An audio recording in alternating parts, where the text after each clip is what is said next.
Gus Yasin, juga yang sangat saya hormati Kiai Haji Lukman Hakim Saifuddin, juga Neng Alisa, Kiai Syafiq, dan dari pihak Sukun Bapak Haji Hilmi, juga Direktur Teluk Lamong Bapak Haji Faruk Hidayat, juga teman-teman Muhibbin Santri Gayang yang saya hormati. Tadi saya jam 9 ya, jam 9 pagi tadi ngaji Khataman Bukhari bersama para habaib di Kudus. Alhamdulillah selesai duhur kemudian bisa pulang dan ikut hormat ngaji Santri Gayang. Ada dua kitab besar yang jadi pegangan fi ilmil hadis di hadis, yaitu Bukhari Muslim. Saya alhamdulillah tadi pagi ngaji Bukhari, sekarang saya mau ngaji Sahih Muslim tentang Mi'raj. Dari sekian cerita Mi'raj yang mungkin jarang disebutkan adalah riwayat di Sahih Muslim. Di kitab saya halaman 83 saya baca, di antaranya dijelaskan falamma alau nasama ad-dunya. Jadi di peristiwa Mi'raj yang jarang diceritakan orang itu, Rasulullah itu ketemu Nabi Adam. Dan Nabi Adam itu disebutkan di sini faidan an yaminihi aswidatun wa an yasarihi aswidatun. Dari sisi kanan itu ada kelompok besar, dari sisi kiri juga kelompok besar. Saya baca teks aslinya ya, tabarruk ya, supaya dapat berkah dari bahasa Rasulullah SAW. Ini cerita Nabi ketika ketemu Nabi Adam. Fa idza nazara qibala yaminih dhahika wa idza nazara qibala shimalih baka. Nabi Adam ketika melihat ke kanan itu senyum-senyum, senang sekali. Tapi kalau melihat ke kiri itu nangis. Lalu Rasulullah SAW tanya ke malaikat Jibril, itu siapa? Itu Adam. Dan yang kelompok di kanan itu ahli surga, maka beliau kalau melihat senang sekali, dan kalau yang di kiri itu ahli neraka, kalau beliau melihat itu susah sekali. Artinya apa? Betapa susahnya jadi Nabi Adam itu. Jadi kalau misalnya ada koruptor ketangkep gitu ya, yang nangkep ya cucunya, yang ditangkep juga cucunya. Kalau kita punya anak 10 itu, terus yang satu misalnya nyuri milik temannya, milik saudaranya itu, sing naboi ya anaknya, yang ditaboi juga anaknya. Kayak apa tersiksanya seorang Nabi Adam? Karena nggak punya pilihan, pasti dari sekian kasus dolim dan mazlum, yang mendolimi maupun yang didolimi itu pasti anak cucunya. Jadi betapa susahnya seorang Nabi Adam. Jadi termasuk kearifan kita sebagai manusia itu belajar dari takdir yang kita hadapi, yaitu keterbatasan kita sebagai manusia. Kita harus bisa ngelola kegagalan, terima qadha qadar. Makanya kata Mbah Mun, abahnya Gus Yasin itu sering cerita ke saya, iman itu paling dhuwur itu iman qadha qadar, khairihi wa syarrihi minallah. Kita harus punya kesiapan iman khairihi wa syarrihi minallah. Bahwa segala kebaikan, segala syar itu sudah digariskan oleh Allah Ta'ala. Kita bisa apa sebagai manusia? Jadi pertama Nabi Muhammad ketemu di as-sama'i dunya, langit paling dekat, itu ketemu Nabi Adam dengan kondisi seperti tadi. Kalau melihat ke kanan itu senyum, karena itu anak-anak beliau, turunan beliau yang ahli surga. Kalau melihat ke kiri itu nangis, karena itu cucu beliau yang ditakdir tidak jadi orang baik. Artinya kalau ada peristiwa sosial apa saja, yang satu zalim, yang satu mazlum, atau yang satu benar, yang satu salah, atau sama-sama benar tapi salah faham, itu semua adalah cucu Nabi Adam alaihis salam, dan itu membuat beliau kadang-kadang dohika, kadang-kadang senyum, kadang-kadang baka, kadang-kadang nangis. Jadi itu yang menjadikan tambahnya arifnya Rasulullah SAW. Saya teruskan. Qultu ya Jibril man hadza qala hadza Adam wa hadhil aswida an yamini wa an shimali nasamu bani fa ahlul yamin ahlul jannah wal aswida allati an shimali ahlun nar fa idza nazara qibala yamini dhahika wa idza nazara qibala shimalihi baka. Itu seperti misalnya kita punya anak 5, yang satu sukses jadi profesor doktor atau jadi orang alim, yang satu sekolah saja agak naik, misalnya sudah agak naik, ngentekno dunya itu nghabiskan harta itu kan. Tapi barokahnya itu mungkin kita mau jadi sombong tidak jadi gitu, karena punya anak yang enggak sukses. Mungkin barokahnya punya anak enggak sukses itu meredam keangkuhan kita, terus kita menjadi orang yang sopan dengan tetangga, dengan orang lain karena dipaksa punya hal-hal yang seperti itu. Jadi semua yang ditakdir Allah kalau kita ridho itu pasti baik. Karena ya kata yang ngarang kitab hikam itu orang tawaduk itu kalau dinasihati pakai teks saja tidak cukup. Kalau punya utang itu tawaduk sendiri gitu. Guyonannya orang-orang kiai gitu. Ada orang sombong, supaya ada sombong kalau dia ketemu orang yang ngutangin itu pasti sopan sendiri. Jadi kalau dinasehati suruh sopan susah, tapi kalau ketemu orang yang ngutangin atau ketemu orang yang dia butuh pasti dengan sendirinya sopan sendiri. Atau ketemu orang yang menjadikan anaknya dapat pekerjaan, menjadikan keluarganya dapat job pekerjaan, pasti dia sopan sendiri karena utang jasa. Nah kalau kita pasti sopan sama orang yang ngutangi kita, yang menolong kita, apalagi dengan Allah Ta'ala yang semua yang kita pakai pasti dari Allah Ta'ala. Dengan demikian sudah keharusan kita sangat-sangat sopan pada Allah Ta'ala. Yang implementasinya dengan sujud dan dengan sholat. Itu juga yang dibawa dari hasil Mi'raj. Ini saya baca teksnya ya, saya tadi jam 9 baca Bukhari di Kudus sama beberapa habaib, Alhamdulillah. Sekarang saya teruskan dengan Sahih Muslim. Termasuk kitab 6 yang paling dipakai ahli sunnah itu Al-Kutubus Sittah, yang paling pokok itu adalah Bukhari Muslim. Terus kemudian naik-naik terus ketemu Marartu bi Musa alaihi salam. Ini nabinya Bani Israel. Saya kemudian ketemu dengan Nabi Musa alaihi salam. Nabi Musa itu nabinya Bani Israel. Jadi orang Bani Israel itu bawaannya itu protes. Protes itu komplain. Ketika makomnya beliau dilewati Rasulullah SAW, kelas beliau sebagai nabi, beliau nangis. Ketika nangis ditanya, "Ma yubkika, kenapa engkau nangis ya Musa?" Terus ini saya baca supaya seperti teksnya. Kata Nabi Musa, "Rabbi hadza ghulamun ba'astahu ba'di, yadkhulu min ummatihi al-jannata aktsaru mimma yadkhulu min ummati." Ini lelaki atau nabi junior, nabi yang datangnya setelah saya, mestinya senior saya.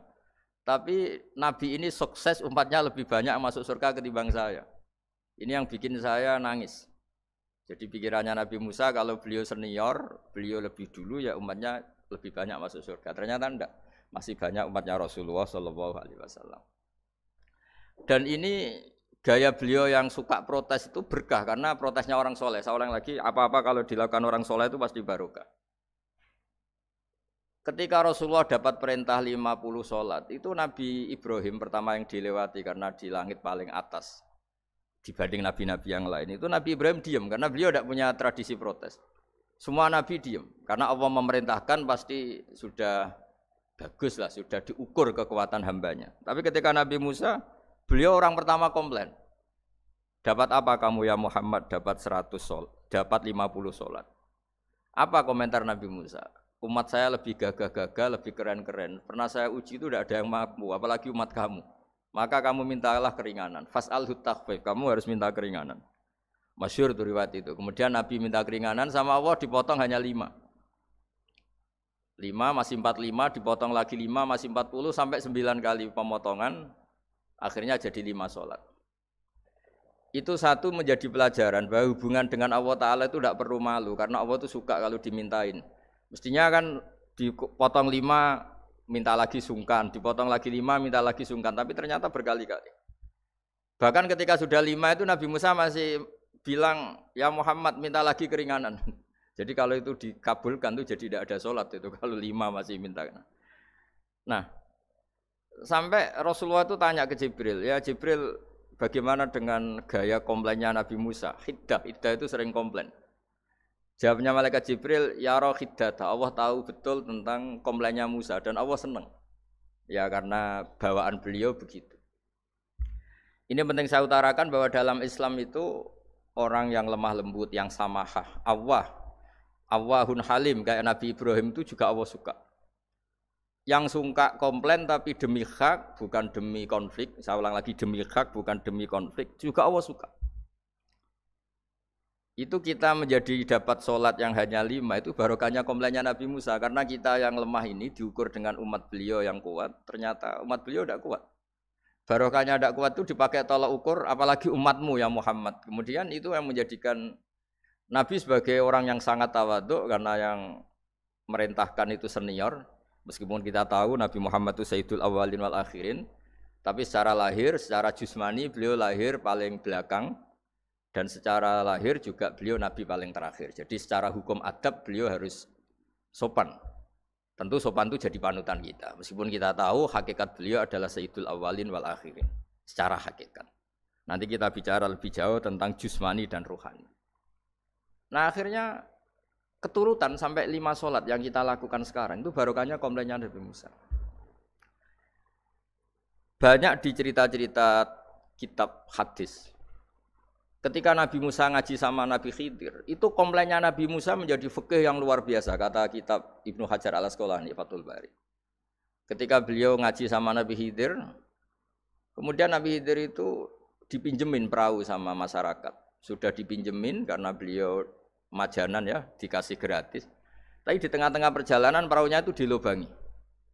Nabi Musa komplain, akhraq tahalitu khriqo ahla, masa kamu lubangin padahal kamu naik, nanti gimana, kamu sudah pinjem, enggak bayar, masih ngerusak lagi, itu apa-apaan.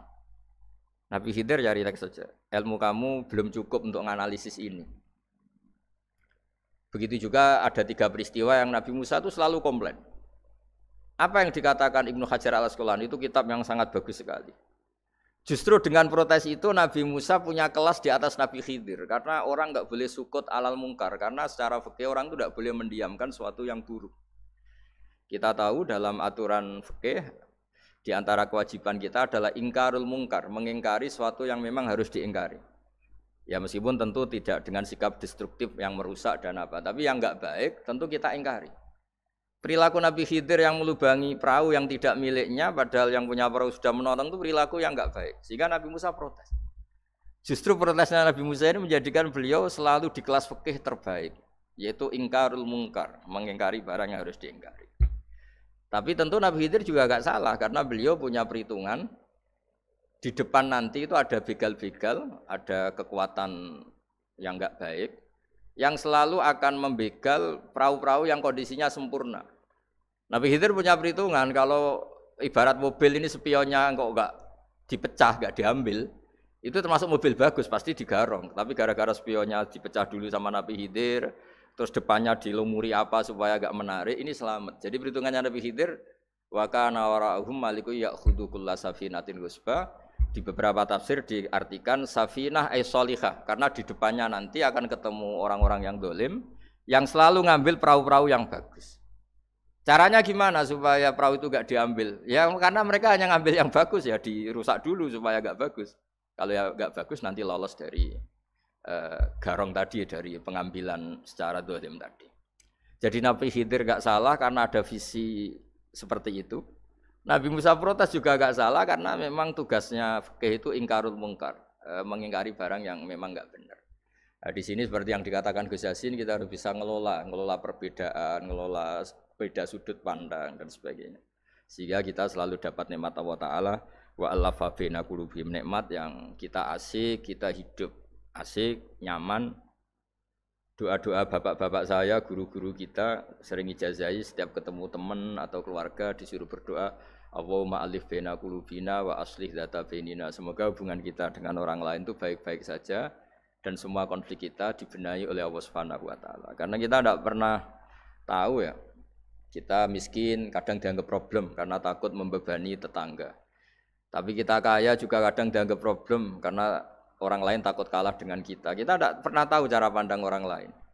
Jadi kadang-kadang kita menang gitu, sama yang senang dikira kita pemikir serius gitu. Tapi sama yang enggak senang dikira kita merengut. Kita guyon, kata yang senang itu luar biasa. Kita dianggap orang yang ceria. Bagi yang enggak senang dianggap arogan. Jadi kita tidak pernah bisa ngelola pikiran orang lain. Nah, barokahnya rahmat Allah yang tidak terbatas kita seperti ini. Dan itu digambarkan oleh Allah Ta'ala ketika ketemu antar Nabi itu. Cara pandang ya beda-beda. Nabi Ibrahim itu kalau melihat orang yang enggak benar, itu ya ngendikane faman tabi'ani fa innahu minni wa man asani fa innaka ghafurur rahim. Ya Allah, yang ikut saya ya karuan kelompok saya, yang tidak ikut saya semoga engkau banyak mengampuni mereka. Nabi Nuh beda sekali cara pandang. Nabi Isa ubudiyah murni. Ketika melihat orang yang enggak benar, beliau tidak ngambil sikap. Beliau ngendikan intu adzibhum fa innahum ibadu. Kalau engkau siksa nggih monggo Gusti, wong itu hamba-hamba jenengan, itu terserah jenengan. Wa in taghfir lahum, kalau engkau ampuni nggih monggo, jenengan yang punya pertimbangan lebih bijak. Dan itu yang dalam banyak hadis ketika Rasulullah SAW melihat umatnya di akhir zaman yang macam-macam, Nabi ngambil sikap kayak sikapnya Nabi Isa. Sebagian riwayat Nabi mengatakan fa'aqulu kama qalal abdus sholeh. Saya akan ngambil sikap kayak sikapnya al-abdus sholeh. Di hadis itu diredaksikan yaitu dengan redaksi intu adzibhum fa innahum ibaduk wa in taghfir lahum fa innaka antal azizul hakim. Ya saya teruskan. Kemudian akhirnya Rasulullah SAW sampai ke Sidratil Muntaha. Wa ra'aitu Ibrahim alaihi salam wa ana asbahu waladih bih. Ketika ketemu Nabi Ibrahim, hubungan Rasulullah itu sangat emosional. Beliau yang pertama diceritakan, saya ketika ketemu Nabi Ibrahim itu senang sekali karena ternyata saya ini cucu beliau, turunan beliau yang paling mirip beliau. Jadi ini unik, dari sekian peristiwa besar, peristiwa langit, kemudian Nabi ada hubungan emosional yang luar biasa ketika ketemu Nabi Ibrahim. Pertama yang dikatakan Nabi, wa ana asbahu waladihi. Saya adalah cucu yang paling mirip beliau.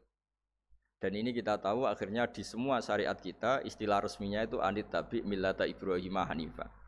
Di istilah resmi agama kita millata abikum Ibrahim, agama leluhur kamu Ibrahim.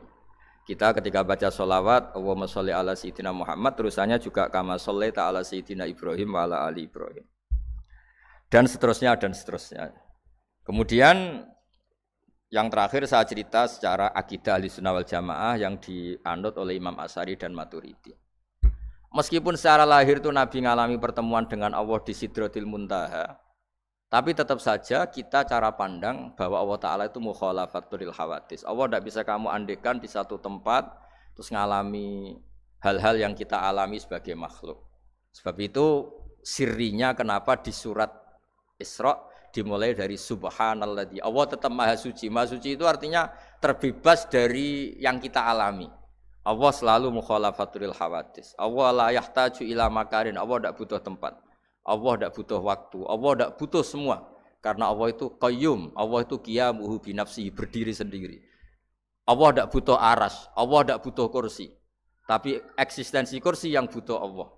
Allah tidak butuh aras, tidak butuh kursi, tidak butuh langit. Semuanya itu berdiri karena Allah. Bukan sebaliknya Allah berdiri di atas semuanya. Sehingga kita mulai kecil diajari Allah itu siapa? Al-Qayyum. Kalau bahasa kita qiyamuhu binafsi. Selalu berdiri sendiri dan Allah itu Al-Ghaniyul Mutlaq.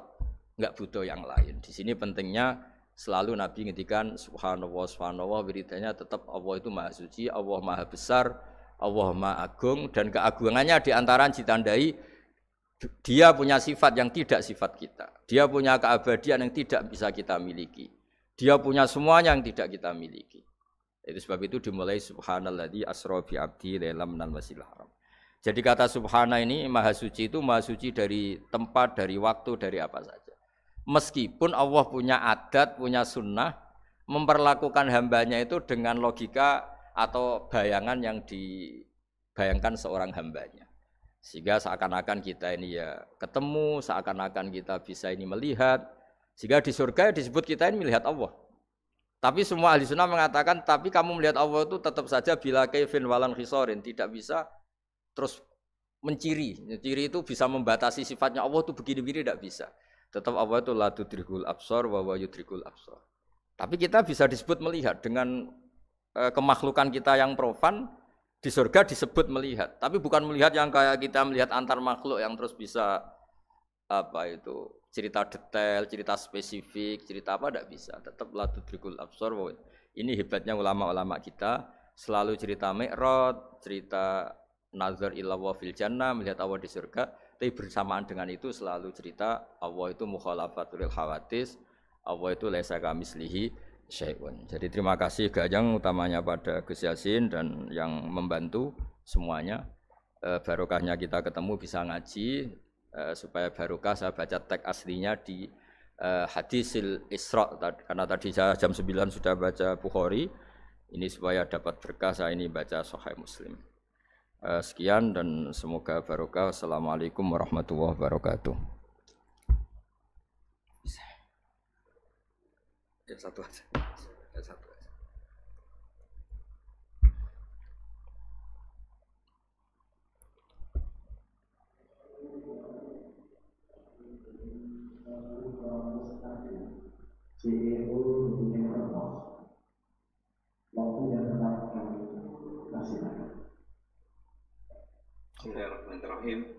matur nuwun waktunya. Ngapunten Gus Bahak niki badhe tangglet berkaitan dengan sholat nih, sholat atau sholat khusyuk yang diperintahkan oleh Allah Subhanahu Wa Taala. Karena apabila mungkin dilihat ayat-ayat yang lain tentang inna sholata tanha 'anil fahsya wal munkar, tapi kita melihat bahwa ada banyak orang yang sholat, termasuk saya sendiri masih banyak berbuat fahsya dan mungkar juga gitu. Nah ini apakah perintahnya itu harus melakukan sholat dengan khusyuk gitu sehingga bisa tanha 'anil fahsya wal munkar? Maturun Gus. Wah kamu.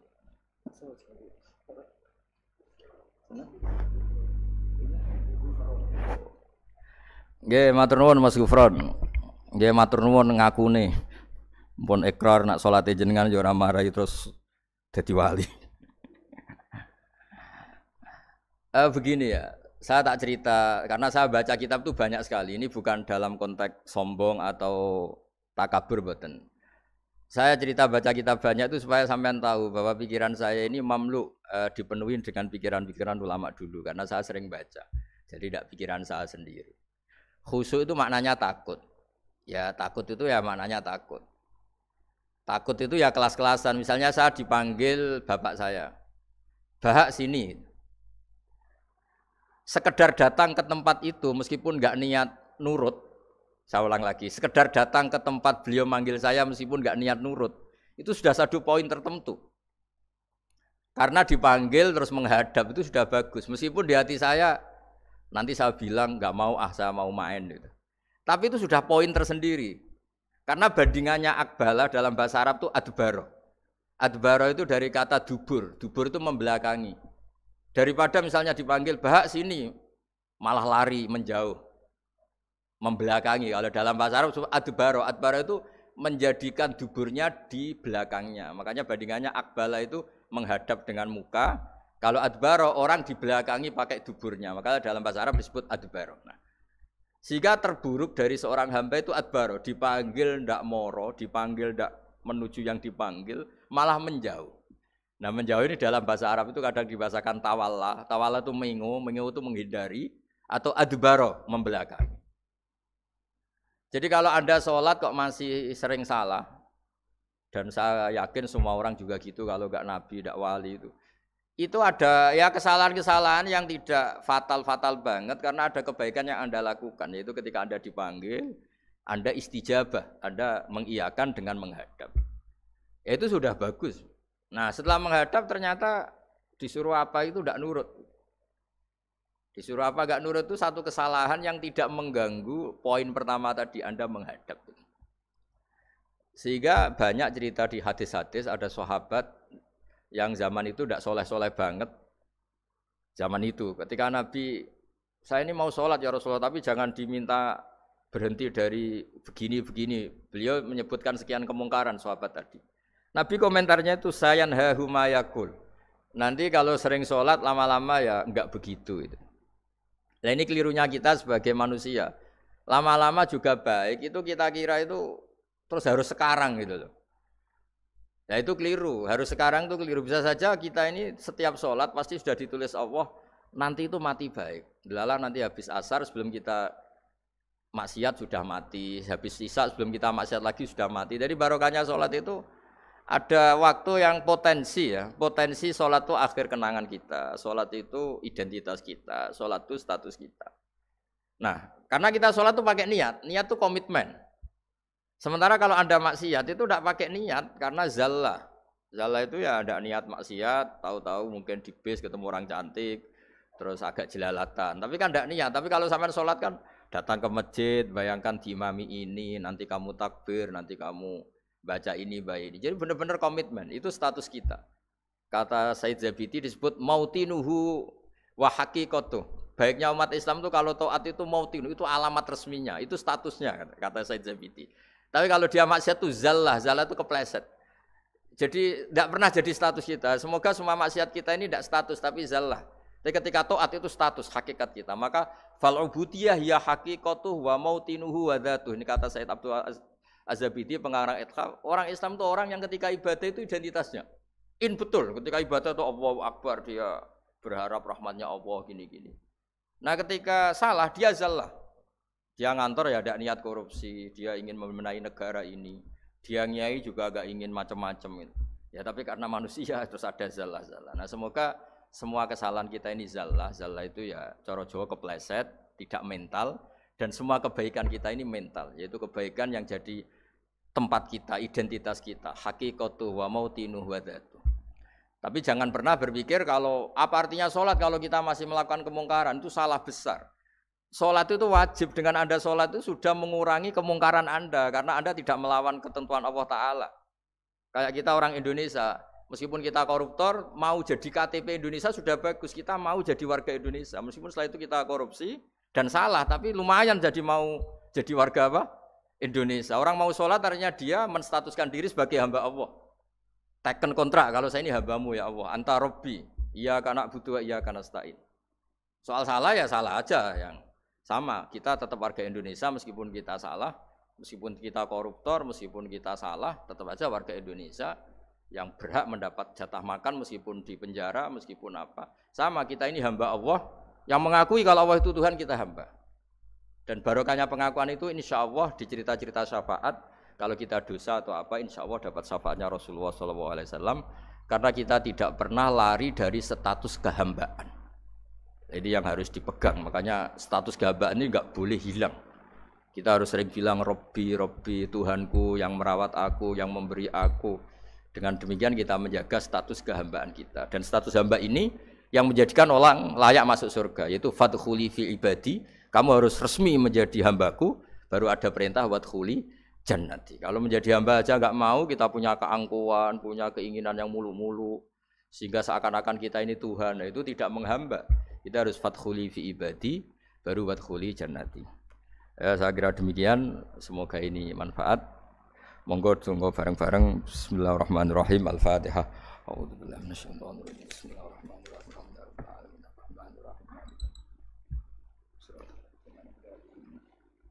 Bismillahirrahmanirrahim. Bismillahirrahmanirrahim. Nahmaduka ya ghafur ya syakur. Mashalli wa sallim barik ala sayyidina Muhammad sallallahu alaihi wa sallam asma'in. Allahumma ja'alna aminin mutmainin alladzina la khaufun 'alaihim wa lahum yahzanun. Waj'al baldatana ya baldata Indonesia aminatan ya Allah, mutmainnatan ya Allah, ya'tiha rizquha raghatan min kulli makan. Allahumma ja'alna minasyakirin ya Allah, wa minal ladzina ya'alu kalimatakal 'ulya, wa minal ladzina yasabbahuka wa hamaduka wa kabbaruka wa syakaru ni'amaka ya Allah. Aqimna bi syuhudika wa aqimna li ilahi kalimatikal 'ulya.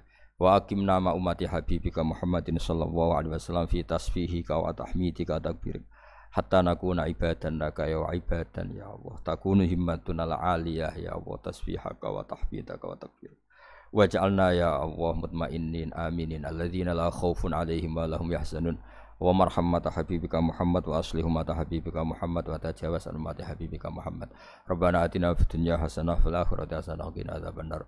Wa sallallahu ala sayyidina Muhammad wa baraka sallam subhana rabbika rabbil izzati amma yasifun wa salamun alal mursalin walhamdulillahi rabbil alamin. Al-Fatihah.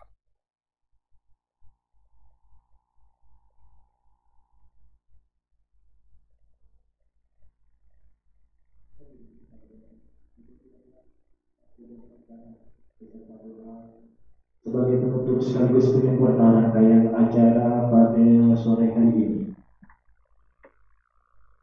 Terima kasih kami ucapkan kepada Hima Jateng dan Santri Gaya Nusantara Provinsi Jawa Tengah, Ketua Pembinaan Ning Anissa Wahid dan Kiai Safiq Ali, Menteri Agama periode 2014 sampai 2019 Kiai Haji Lukman Hakim Syarifuddin, Mitra Santri Gaya Nusantara dari Evermos